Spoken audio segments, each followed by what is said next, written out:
Goods and service tax यानी GST, आज इसकी सारे देश में चर्चा है क्योंकि इससे संबंधित एक विधेयक संसद में पारित हो चुका है और कहा यह जा रहा है कि स्वतंत्रता प्राप्ति के बाद से ये सबसे बड़ा टैक्स रिफॉर्म है और ये टैक्स रिफॉर्म की दिशा में मील का पत्थर साबित होगा।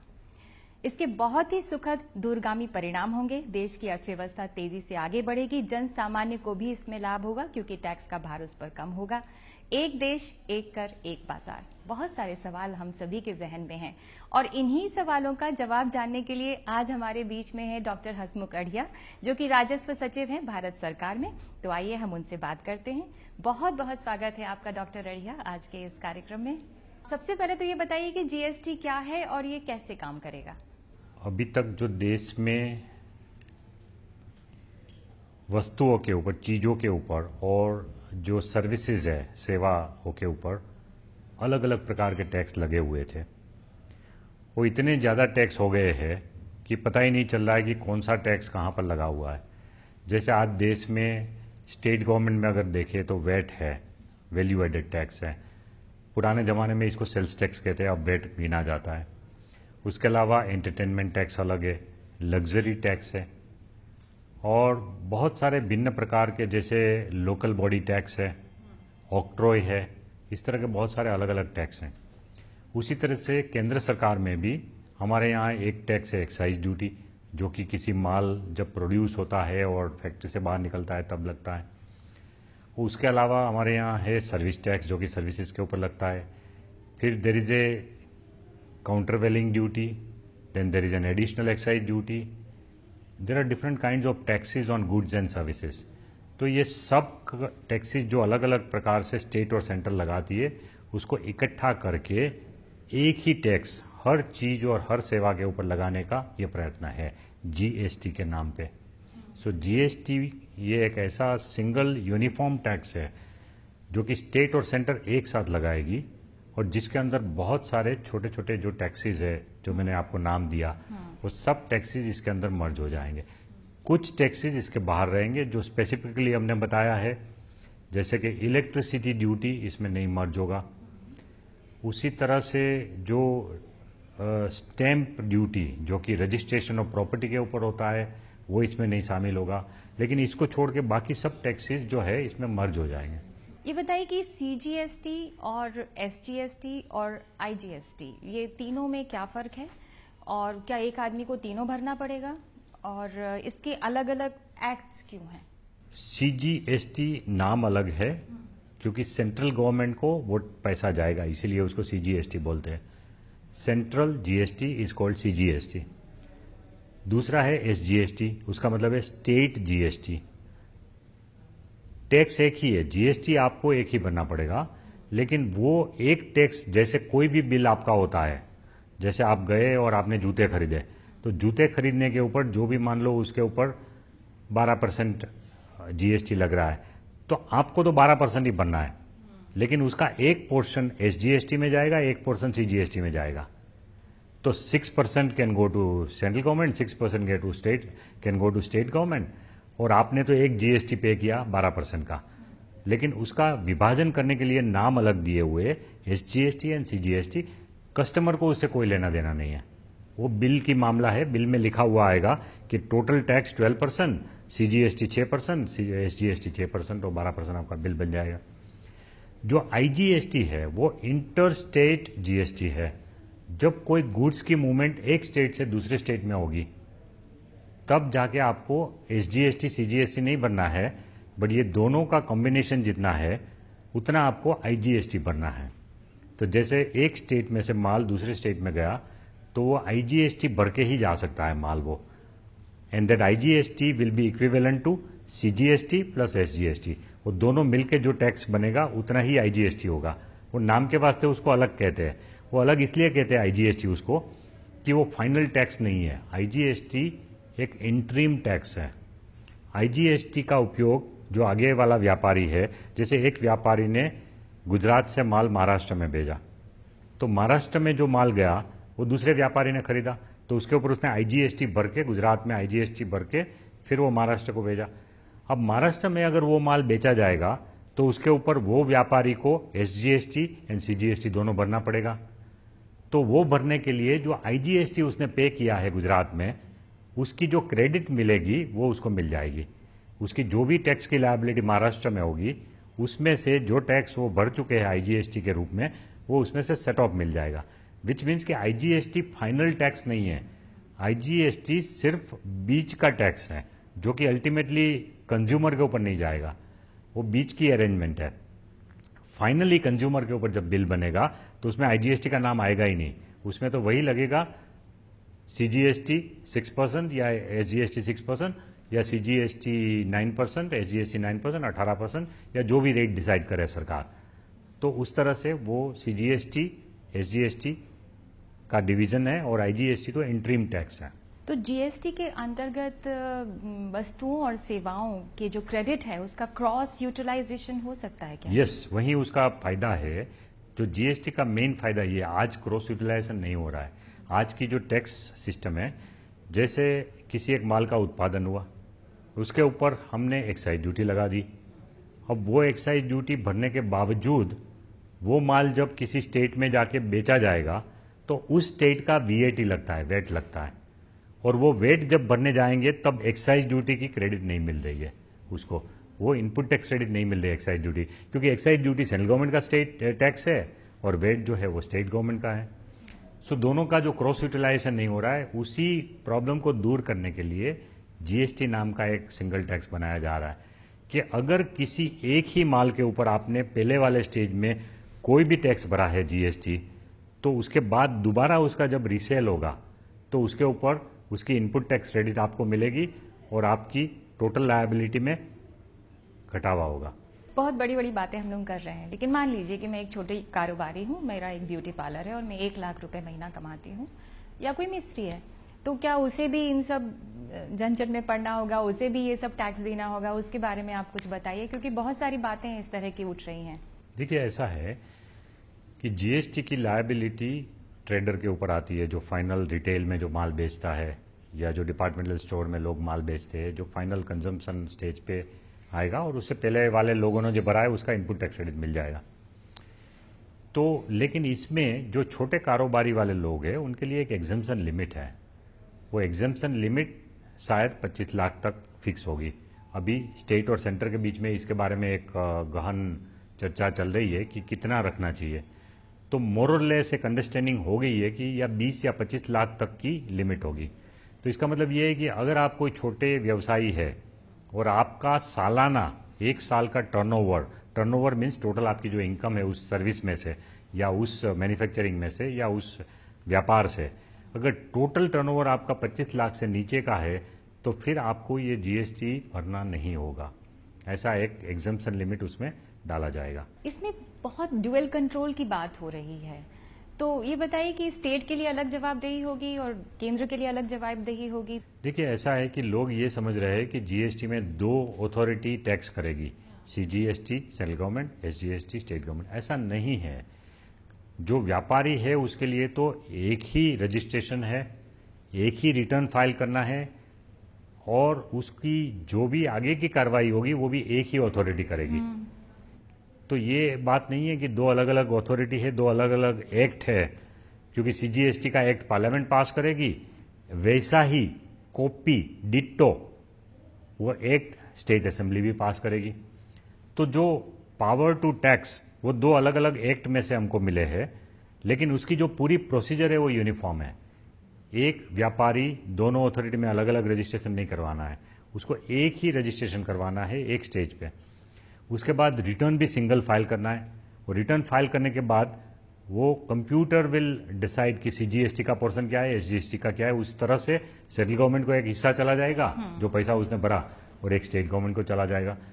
तो व्यापारी के लिए ये कोई उलझन नहीं। फिर उसके बाद रिटर्न उसने फाइल किया, रिटर्न फाइल करने के बाद लोग ये समझते हैं कि फिर कल जाके राज्य के कॉमर्शियल टैक्स डिपार्टमेंट से भी नोटिस आ जाएगी और केंद्र के सर्विस टैक्स और एक्साइज डिपार्टमेंट वालों से भी आ जाएगी। ऐसा नहीं है। एक ही कोई अथॉरिटी को ये पावर दिया जाएगा कि एक व्यापारी के साथ वही एक अथॉरिटी उनके साथ डील करेगी। तो अगर आपको कोई नोटिस दी जाती है, अगर आपने रिटर्न में कोई गड़बड़ किया है, तो वो नोटिस देने का अधिकार या तो स्टेट गवर्नमेंट को दिया जाएगा या सेंट्रल को, दोनों को एक साथ ये अधिकार नहीं मिलेगा। सो आपके लिए तो सिंगल अथॉरिटी होगी एज ए व्यवसायी के लिए, एक व्यापारी के लिए तो सिर्फ एक अथॉरिटी के साथ डील करने का होगा। आपने अभी रिटर्न की बात किया, तो सबसे पहले तो बताइए कि रजिस्ट्रेशन किसी व्यापारी को करना है वो कैसे करेगा, भुगतान करना है तो कैसे करेगा, और रिटर्न फाइल करना है तो इसकी थोड़ी सी प्रोसीजर आप समझाइए जरा। अभी देश में जिन लोगों ने वैट में रजिस्ट्रेशन ऑलरेडी लिया हुआ है और जिन्होंने सर्विस टैक्स का रजिस्ट्रेशन लिया हुआ है, एक्साइज का रजिस्ट्रेशन लिया हुआ है, उनको कोई नया रजिस्ट्रेशन लेने की जरूरत नहीं पड़ेगी। उनका जो डेटा है वो हमारे पास है ऑलरेडी, तो हम उनको ऑटोमेटिकली जीएसटी में माइग्रेट कर देंगे। वेट का जिस जिस स्टेट में रजिस्ट्रेशन उनका हुआ है वो सब, जैसे किसी एक स्टेट में लोगों ने अपना वेट रजिस्ट्रेशन लिया है तो उनको फिर से दोबारा रजिस्ट्रेशन की प्रोसीजर नहीं करनी है, बिकॉज जीएसटी आ रहा है। उनका पूरा डेटा हमारे पास आ जाएगा कंप्यूटर में, जीएसटी में। वो डेटा जब माइग्रेट हो जाएगा तो उसके बाद एक शायद उनको ईमेल जाएगी या तो उनको एक पत्र जाएगा कि कुछ कुछ उनके जो डेटा है वो मिसिंग है उसमें, क्योंकि हर स्टेट में अलग अलग इन्फॉर्मेशन अवेलेबल है। अब हमको तो यूनिफॉर्म डेटाबेस बनाना है, तो ये संभव है कि एक पत्र उनको पहुंचेगा या ईमेल पहुंचेगी कि भाई आपको इतनी एडिशनल इन्फॉर्मेशन हमको देनी होगी आपका रजिस्ट्रेशन चालू रखने के लिए। उसके लिए एक अवधि दी जाएगी, एक समय दिया जाएगा, और वो बेसिक इन्फॉर्मेशन 2-3 चीजें जो है वो उनसे मांग ली जाएगी, और वो जब पत्र आए तो वो ऑनलाइन वो इन्फॉर्मेशन दे पाएंगे। उसके लिए उनको कोई ऑफिस में जाने की जरूरत नहीं है, पूरी रजिस्ट्रेशन की प्रक्रिया ऑनलाइन है। जो पुराने हैं उनका ऑनलाइन डेटा ऑटोमेटिक आ जाएगा और उनको एक नंबर दिया जाएगा, पासवर्ड दिया जाएगा। वो नंबर और पासवर्ड से वो अपना वेबसाइट का अपना अकाउंट खोलेंगे, अपनी सब डिटेल देख पाएंगे। उसमें एड्रेस चेंज करना है, उसमें व्यापार का प्रकार चेंज करना है, पार्टनर्स का नाम चेंज करना है, तो वो सब चीज ऑनलाइन कर सकते हैं, अपने आप चेंज कर सकते हैं अपने लॉगिन और पासवर्ड डाल के। वो करने के बाद उनका डेटा ठीक हो जाएगा। और जो नए वाले हैं जो कि बिल्कुल नए तरीके से अपना बिजनेस शुरू पहली बार कर रहा है, जो अभी तक वेट में रजिस्टर्ड नहीं है, सर्विस टैक्स में भी नहीं है, एक्साइज में भी नहीं है, तो उन लोगों को अलग से रजिस्ट्रेशन ऑनलाइन करना पड़ेगा। सिंपल रजिस्ट्रेशन है। वो रजिस्ट्रेशन ऑनलाइन करने के बाद 3 दिन में अगर उनको कोई ऑब्जेक्शन नहीं आता है डिपार्टमेंट की तरफ से, तो ऑटोमेटिक मान लिया जाएगा कि उनका रजिस्ट्रेशन हो चुका है और उनको एक नंबर मिल जाएगा 3 दिन में। इस तरह का एक सिंपल रजिस्ट्रेशन प्रोसीजर है। रजिस्ट्रेशन करने के बाद आपका जो पूरे महीने का जो कारोबार है, मान लो अप्रैल महीना शुरू हुआ, तो अप्रैल महीने में आपने जितने ट्रांजैक्शन किए हैं उसके ऊपर आपने जो टैक्स कलेक्ट किया लोगों से, वो टैक्स कलेक्ट करने के बाद आपको उस महीना पूरा होने के बाद नेक्स्ट मंथ में एक तारीख निश्चित होगी, शायद 20 तारीख या ऐसा कुछ, तो 20 तारीख तक में आपको वो पैसा सरकारी ट्रेजरी में जमा करा देना है। और साथ साथ आपको एक रिटर्न जो कि आपने किस किस को माल सप्लाई किया, वो रिटर्न आपको भरना पड़ेगा 10 तारीख तक महीने की। और वो सब रिटर्न फाइल करना है, आपको ऑनलाइन करना है। लेकिन मैंने जैसे पहले समझाया कि छोटे कारोबारी तो इसमें से आउट ही है, इसलिए छोटे लोगों को चिंता करने की जरूरत नहीं है। 25 लाख से ऊपर वाले अगर कारोबारी होंगे तो उनको ये कंप्यूटर में करना भी बहुत आसान है। उसके लिए अलग अलग प्रोग्राम भी अकाउंटिंग के मिल रहे हैं, बाहर सॉफ्टवेयर मिल रहे हैं, जो कि वो उसमें रिकॉर्ड रखेगा अपने ट्रांजैक्शन की, और वो सब ट्रांजैक्शन ऑटोमेटिकली एक दिन में स्विच दबाने से कंप्यूटर में अपलोड हो जाएंगे सब ट्रांजैक्शन। तो इस तरह से रिटर्न बनना है सप्लाईज का, कि आपने किस किस को सप्लाई किया उसका करना है। जो दूसरे लोगों ने सप्लाई के ट्रांजैक्शन इनपुट किया है उसके आधार पे आपका अपना परचेस के ट्रांजैक्शन ऑटोमेटिक आपके अकाउंट में आ जाएगा, और फिर वो आपको अलग से करने की जरूरत नहीं पड़ेगी 15 तारीख तक। फिर ये सप्लाई एंड परचेस दोनों के आधार पे आपका एक रिटर्न बन जाएगा, वो भी ऑटोमेटिक हो जाएगा 20 तारीख तक। तो 20 तारीख तक कंप्यूटर में ही आपका रिटर्न तैयार हो जाएगा। और उसमें अगर आप देख सकते हैं कि मेरे रिटर्न में कोई चीज छूट तो नहीं गई ना, छूट गई है कोई परचेज या सेल का ट्रांजैक्शन, तो 20 तारीख तक आप उसको ठीक कर सकते हैं। उसके बाद उसको आप आगे बढ़ा सकते हैं। सो इस तरह का इलेक्ट्रॉनिक आईटी बेस्ड सिस्टम है जिसमें हर ट्रांजैक्शन की जानकारी आएगी कंप्यूटर में और ट्रांजैक्शन मैच भी हो जाएंगे। सो सही मात्रा में लोगों ने टैक्स भरा है कि नहीं वो हम पकड़ पाएंगे। तो आईटी की बहुत महत्वपूर्ण भूमिका है इसमें आईटी का बहुत महत्व है, लेकिन आईटी इतना सिंपल बना दिया हमने कि किसी छोटे से छोटे व्यापारी को भी इसमें कोई तकलीफ नहीं होगी। एकदम सरल प्रकार का सॉफ्टवेयर है। उसको फाइल करने की विधि भी इतनी है कि अगर कोई घर में कोई एक यंग लड़का जो 10वीं पास है वो भी अगर उसको सीख ले तो वो अपने आप रिटर्न फाइल कर सकता है। ये बताइए कि ईज ऑफ डूइंग बिजनेस की बात हो रही है कि आप भारत के किसी भी कोने में हो, आपके लिए बिजनेस करना कोई बहुत मुश्किल काम नहीं है, तो इस पर कुछ कहना चाहेंगे? देखिए, ये जीएसटी जो है ना, उससे काफ़ी सुविधा बिजनेस को हो जाएगी, क्योंकि अभी जैसे एक स्टेट से दूसरे टैक्स में जब माल जा रहा है तो उसके ऊपर एक सेंट्रल सेल्स टैक्स भी लगता है, और वो सेंट्रल सेल्स टैक्स जो है उसके ऊपर फिर आपको इनपुट टैक्स क्रेडिट नहीं मिल रही है नेक्स्ट स्टेट में, तो ये सीएसटी हट जाएगा। सीएसटी हट जाएगा तो बॉर्डर के ऊपर जो चेकिंग करने का एक मूव था कि हर स्टेट चाहता है कि भाई हमारा स्टेट का माल जब बाहर जा रहा है तो अगर उसने सिर्फ सीएसटी 2% भरा है तो माल एक्चुअली एक्सपोर्ट होना चाहिए, तो बॉर्डर पे चेक होगा, ट्रक को खड़ी करेंगे, पूछेंगे कि भाई आपने सीएसटी भरा है तो आपका माल गया कि नहीं गया, उसका हिसाब किताब पूछेंगे, सब कागज पूछेंगे, तो ये सब खत्म हो जाएगा। जहां जहां ऑक्ट्रोय है वो ऑक्ट्रोय भी एबोलिश हो जाएगी, सो उसके लिए भी गाड़ी को रोकने की जरूरत नहीं पड़ेगी। सो ट्रक का जो मूवमेंट है वो एकदम आसान हो जाएगा, जो दोनों स्टेट के बॉर्डर के बीच में या किसी सिटी के अंदर एंटर करने के टाइम जो चेक पोस्ट थे, वो चेक पोस्ट पे जो घंटों भर ट्रक खड़ी रहती थी वो सब कम हो जाएगी, और उसके कारण जो मूवमेंट ऑफ गुड्स एकदम आसान हो जाएंगे।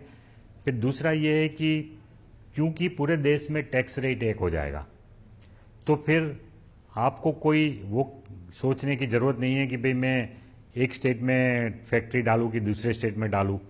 आपको जहां मर्जी फैक्ट्री डालिए और जहां मर्जी माल बेचिए, हर जगह टैक्स का रेट एक है।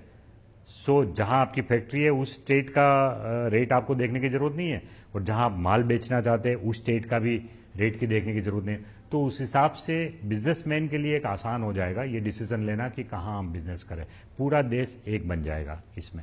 राज्य की बात हो रही है, कहीं ना कहीं राज्यों को ये कहीं संशय ना हो कि उनके हित मारे जा रहे हैं या उनकी इनकम मारी जा रही है, तो उन्हें कैसे कंपनसेट करेंगे हम? देखिए, उसके लिए हमने राज्यों को पूरी कॉन्स्टिट्यूशनल अमेंडमेंट में ही हमने उनको एक गारंटी दी है कि किसी भी राज्य को अगर 5 साल तक नुकसान होगा जो अभी कमा रहे उसमें, तो उसमें हम उसको कॉम्पनसेट कर देंगे सेंट्रल गवर्नमेंट। तो इसलिए राज्य को कोई चिंता नहीं होनी चाहिए, चिंता होनी चाहिए तो सेंट्रल गवर्नमेंट को होनी चाहिए कि ये जीएसटी लागू करने के बाद सेंट्रल गवर्नमेंट के पास इतने रिसोर्सेज आएंगे जो कि हमारा अभी का बजट की पूर्ति कर दे, उसके अलावा हमारे पास इतने पैसे बचे कि हम स्टेट को भी कॉम्पनसेट कर सके। सो जो चिंता होनी चाहिए इस मामले में वो सेंट्रल गवर्नमेंट को होनी चाहिए, स्टेट को तो बिल्कुल निश्चिंत होकर इसमें आगे बढ़ना है। इसमें अलग अलग लोगों को किस तरह से फायदे होंगे? आपने कारोबारियों की बात की, राज्य को क्या फायदा होगा, केंद्र को क्या होगा, और सबसे बड़ी बात उपभोक्ता को क्या फायदा होगा? करों की कमी की बात हम सुन रहे हैं, तो इसके बारे में कुछ रोशनी डालेंगे? देखिए, मैंने जैसे बताया कि व्यापारियों को क्या फायदा होगा कि ईज ऑफ डूइंग बिजनेस हो जाएगा।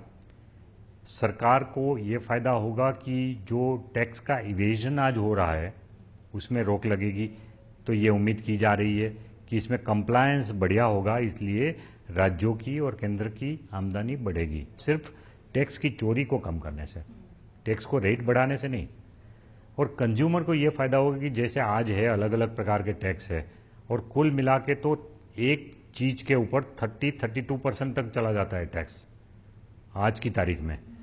तो जैसे अलग अलग टैक्स है, वेट है, एक्साइज ड्यूटी है, सर्विस टैक्स है, लग्जरी टैक्स, एंटरटेनमेंट टैक्स, ये सब मिला के टोटल जो इंसिडेंस ऑफ टैक्स है एक आइटम के ऊपर वो 30% तक भी है कुछ कुछ कॉमोडिटी में।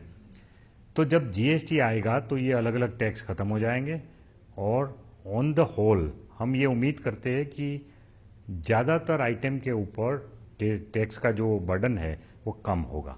टैक्स कलेक्शन और टैक्स एडमिनिस्ट्रेशन में दक्षता आएगी, ऐसी बात सुनने में आ रही है, तो भारत सरकार इसे कैसे एडमिनिस्टर करेगी? एक तो ये पूरा सिस्टम है आदमियों के ऊपर निर्भर करने के बदले में टेक्नोलॉजी के ऊपर डिपेंड करेगा, सो उससे डेफिनेटली सिस्टम में एक एफिशिएंसी आएगी। दूसरा कि एडमिनिस्ट्रेशन में जो ऑफिसर्स इन्वॉल्व है उनकी भी अच्छी तरह से ट्रेनिंग की जा रही है, ताकि ऐसा नहीं हो कि भाई लोगों को कोई गलत प्रकार की हैरेसमेंट हो।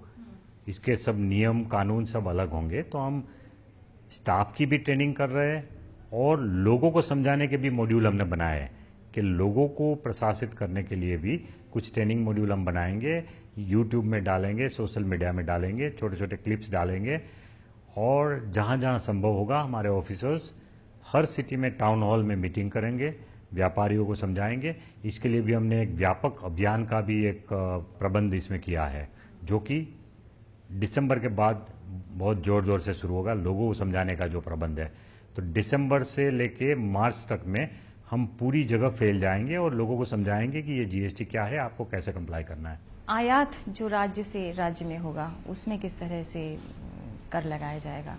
अभी जब कोई माल विदेश से आता है देश के अंदर, तो उसके ऊपर कस्टम ड्यूटी तो जैसे लग रहा था वैसे ही लगेगा। कस्टम ड्यूटी जीएसटी में शामिल नहीं हो रहा है, कस्टम ड्यूटी अलग है। बट कस्टम ड्यूटी के अलावा वहाँ हम लोग एक छोटा सा पोर्शन लगा रहे थे सीवीडी, जो एक्साइज ड्यूटी के बदले में लगाते हैं।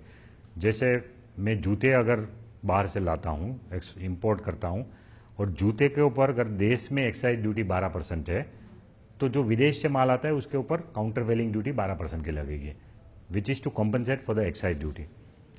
और स्टेट के जो टैक्स है वो अलग है यहाँ, लेकिन वो इंपोर्ट के ऊपर नहीं लग रहे थे अभी तक। कुछ केस में हम एक एसएडी के नाम पे, स्पेशल एडिशनल ड्यूटी के नाम पे, स्टेट टैक्सेस के बदले में 4% ले रहे थे कुछ केस में, लेकिन पूरी तरह से स्टेट का वेट जो है वो इंपोर्ट के ऊपर नहीं लग रहा था। अब जब कोई माल आयात होगा तो उसके ऊपर आईजीएसटी लग जाएगा, जो भी आईजीएसटी का रेट होगा उस आइटम का। सो आईजीएसटी का रेट भी आइटम वाइज अलग अलग होगा। कोई आइटम पे 18% होगा, कोई पे 12% हो सकता है, कोई पे 24%, या जो भी उसका रेट है, जो रेट डिसाइड होगा वो जीएसटी काउंसिल जो डिसाइड करेगी, तो वो रेट के हिसाब से आईजीएसटी लग जाएगा। और वो आईजीएसटी लगने के बाद, वो इंपोर्ट होने के बाद, वो जब भी देश में बेचा जाएगा तो उसके ऊपर जो सीजीएसटी और एसजीएसटी की लायबिलिटी आएगी, उसमें से जो विदेश से माल आया तब आईजीएसटी जो लिया उसका इनपुट टैक्स क्रेडिट मिल जाएगा। तो एक तरह से एक सिंगल चेन बन जाएगी और उसमें डबल टैक्सेशन नहीं होगा इंपोर्ट के ऊपर। सो उस तरह से इसमें एक सुविधा हो जाएगी। आगे का क्या रोड मैप है, क्योंकि एक बहुत आशाओं के साथ, उम्मीदों के साथ हम इसकी ओर देख रहे हैं। ये तो सही बात है कि कहा जा रहा है कि भारतीय अर्थव्यवस्था तेजी से आगे बढ़ेगी, लेकिन अगर रोड मैप के बारे में कहें तो आप क्या कहना चाहेंगे? हम जानते हैं कि कौन कौन से एरिया में हमको काम करना होगा, उसका एक पूरा एक्शन प्लान बना हुआ है, और वो एक्शन प्लान के हिसाब से सब कुछ अभी तक तो ठीक ही चल रहा है। हमने अपने एक्शन प्लान में 30 दिन का टाइम रखा था स्टेट को रेटिफाई करने के लिए, कि भाई लोकसभा ने 8 अगस्त को पास किया, तो 8 सितंबर तक हमको कम से कम 16 स्टेट का मिल जाना चाहिए रेटिफिकेशन। और उसमें ऑलरेडी 15 स्टेट का आ गया है, एक और स्टेट का 2 सितंबर को हो जाएगा। तो उसमें हम लोग 5 दिन जल्दी चल रहे हैं, 6 दिन जल्दी चल रहे हैं। सो अभी तक तो टाइम टेबल ठीक चल रहा है। हमको जीएसटी काउंसिल की रचना करना है, उसके लिए 1 हफ्ता रखा है, वो हो जाएगा। उसके बाद जीएसटी काउंसिल में जो डिस्कशन करना है उसके लिए हमने 2 महीना रखा है। वो 2 महीने का टाइम भी वी होप कि डिस्कशन में राज्यों के साथ अच्छे से हमारे सब मसले निपट जाए 2 महीने में। थोड़ा सा ओवर टाइम काम करना पड़ेगा स्टेट और सेंटर को मिलके, लेकिन 2 महीने में अगर सब मसले निपट गए तो उसके बाद हम लोग फिर पार्लियामेंट में अपना बिल पास करेंगे, सीजीएसटी का, एसजीएसटी का स्टेट गवर्नमेंट पास करेगी, और फिर आईजीएसटी का एक्ट भी सेंट्रल गवर्नमेंट पास करेगी। और ये तीनों एक्ट पास करने के बाद वी आर रेडी। उसके बाद आईटी सिस्टम साइमल्टेनियसली चल रही है, ट्रेनिंग ऑफ ऑफिसर्स का काम साइमल्टेनियसली चल रहा है, करीब 60,000 ऑफिसर्स को ट्रेन करने का काम चल रहा है। और वो सब साइमल्टेनियसली करने के बाद by February we hope to be ready completely. साथ साथ बिजनेसमैन को भी हम अपील कर रहे हैं कि भाई आप भी अपना तैयारी कीजिए। उनका जो ईआरपी सिस्टम है, आईटी सिस्टम है, उसको जीएसटी के लिए तैयार करिए। इस तरह का हम व्यापारियों को भी विनंती अब से कर रहे हैं, जो बड़े बड़े उद्योग गृह है उनको। और वी होप कि वो लोग भी अपनी टाइम टेबल बना के ये जीएसटी के लिए मार्च एंड तक तैयार हो जाए। तो हमारी तो ये उम्मीद है कि देश में इतना बड़ा सुधार कि जिसके लिए देश ने 10 साल तक राह देखा है, अब उसमें और कोई विलम्ब नहीं हो। तो केंद्र सरकार की तरफ से हमारी पूरी तैयारी है।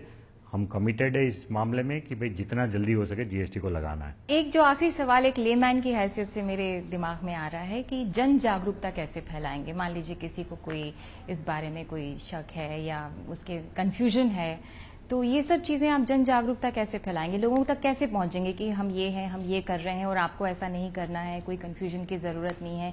देखिए, इसके लिए हम आईटी के मॉड्यूल्स बनाएंगे, छोटे छोटे मॉड्यूल, जिसमें क्वेश्चन आंसर के रूप में ये सब क्वेश्चन के जवाब होंगे। सो अगर कोई भी आदमी इंटरनेट सर्च करेगा तो भी उस पर मिल जाएगा। उसके अलावा आईटी में मान लो वो नहीं पहुंच पाता है तो हर जगह पे हम लोग मीटिंग करेंगे, छोटी छोटी मीटिंग भी छोटे छोटे शहरों में। फिर न्यूज़पेपर एडवर्टाइजमेंट के द्वारा भी हम इसका प्रचार करेंगे।